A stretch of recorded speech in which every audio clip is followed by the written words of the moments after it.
মৰমৰ ছাত্ৰ-ছাত্ৰীসকল সকলোকে এডুকেশ্যনেল ভিডিঅ'টোলৈ স্বাগতম জনাইছোঁ। আজি আমি লেসন 1 ভিলেজ লাইফ পাঠটি আৰম্ভ কৰিবলৈ বিচাৰিছোঁ। Lesson 1 village life. ভিলেজ মানে গাঁও, লাইফ মানে জীৱন। গাঁৱৰ জীৱন বা আমি কি ক'ব পাৰোঁ গ্ৰাম্য জীৱন। ইয়াত এখন গ্ৰাম্য জীৱনৰ পিকচাৰ এখন দিয়া আছে। গতিকে এই পিকচাৰখনৰ ওপৰত আমি অলপ কথা পাতো আহা। পিকচাৰখনত কি দেখা পাইছা? ঘৰ দেখা পাইছা, তামোল গছ দেখা পাইছা, ফুল গছ দেখা পাইছা, হয়নে? ইয়াত নিউজ পঢ়ি আছে, মানুহজনে নিউজ পঢ়ি আছে, হাঁহ দেখা পাইছা, ল'ৰা দুটাই মাছ ধৰি থকা দেখা পাইছা, ইয়াত কুকুৰা দেখা পাইছা, ছাগলী, গৰু গাড়ী, ধান ৰুই থকা দেখা পাইছা। তাৰপিছত এই ল'ৰাটোৱে জলপান অৰ্থাৎ টিফিন লৈ গৈ আছে, গাই গৰু দেখা পাইছা আৰু এই মানুহজনে হাল বাই থকা দেখা পাইছা, হয়নে? এতিয়া এই পিকচাৰৰ ওপৰত কি কুৱেশ্যন আছে সেই কুৱেশ্যনসমূহ চাওঁ আহা। 1A, look at the picture and answer yes, no. পিকচাৰখনত আমি যি দেখিলোঁ তাৰ ওপৰত yes যদি হয় তেতিয়া yes বুলি লিখিবা, যদি নহয় no বুলি লিখিবা। 1. There are buses and an aeroplane. পিকচাৰখনত আমি বাছ আৰু এৰোপ্লেন দেখা পাইছিলোঁ নে? নাই পোৱা, গতিকে ইয়াত no লিখিবা।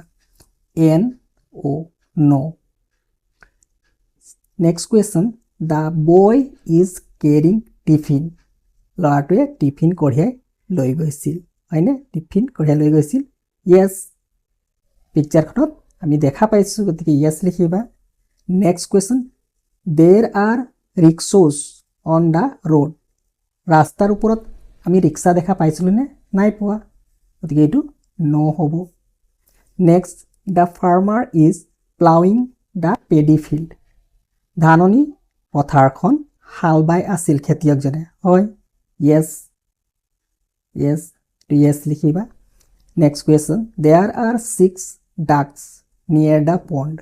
এটা, দুটা, তিনিটা, চাৰিটা, পাঁচটা, ছটা, গতিকে ছটা হাঁহ আছে, গতিকে ইয়াৰ আনচাৰটো কি লিখিবা? yes বুলি লিখিবা। 1B, answer the questions 1 is done for you. Question কেইটাৰ আনচাৰ কৰিব লাগে আৰু এটা কুৱেশ্যনৰ আনচাৰ কৰা আছে। তো এইটো কুৱেশ্যনটো কি আছে চোৱা। where do you live? তুমি ক'ত থাকা বা বাস কৰা?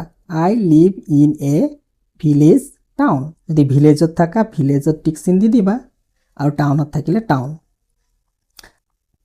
Next question, what is the name of your village town? যদি তুমি গাঁৱত থাকা তেতিয়া গাঁওখনৰ নাম কি? গাঁওখনৰ নাম লিখিবা, নতুবা টাউনত থাকিলে টাউনৰ নাম লিখিবা।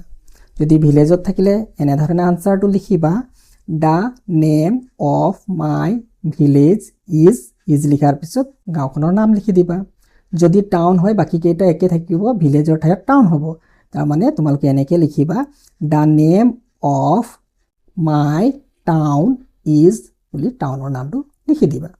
Next question, name 2 things that you like about your village or town.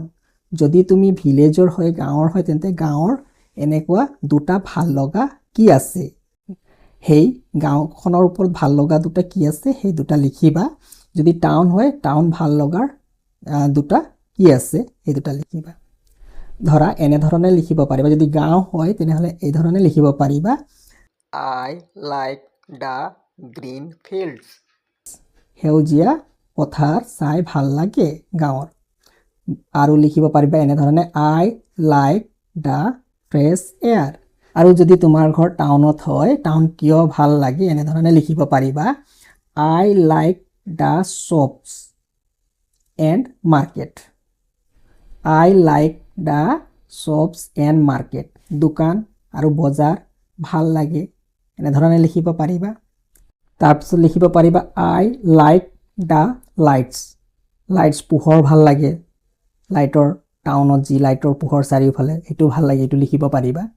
Next question, name 2 things that you don't like about your village. আৰু টাউনত থাকিলে টাউন কিয় বেয়া লাগে তাৰ বিষয়ে দুটা বাক্য লিখিব লাগে। যদি গাঁও হয় তেন্তে আমি এনেধৰণে লিখিব পাৰিম I don't like the lack of good hospital.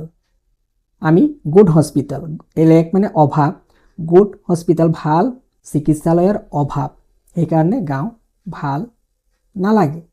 তাৰ এটা বাক্য এনেধৰণে লিখিব পাৰিবা। আৰু এটা লিখিব পাৰিবা I don't like the power কাটছ। যদি টাউন হয়, টাউন হ'লে কি লিখিব পাৰিবা? টাউন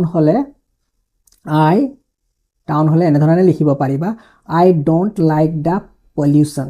টাউনত প্ৰদূষণ বেছি হয়, শব্দ প্ৰদূষণ, বায়ু প্ৰদূষণ ভাল নালাগিব পাৰে, গতিকে I don't like the pollution.